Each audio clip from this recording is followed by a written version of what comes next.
জয় গুরু। পরম দয়াল পরম প্রেমময় শ্রী শ্রী ঠাকুরের শুভ বনভোজন মহোৎসবের কয়েকটি অপূর্ব মুহূর্ত আমরা দেখছি সৎসঙ্গ মানিকপুরের ৯ জানুয়ারির। ইহকাল ও পরকালে ভালো থাকে কিসে?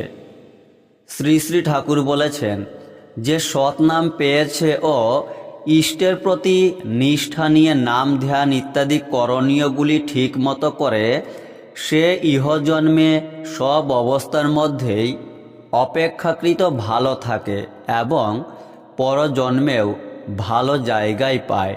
সিংজি শ্রী শ্রী ঠাকুরকে প্রশ্ন করলেন, একজন সৎসঙ্গী মরে কি হবে?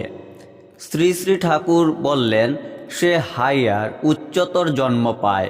সে নামটাম যদি করে, তাকে পুল করেন, টেনে তুলেন তিনি, সে হেল্প সাহায্য পায়। জয় গুরু।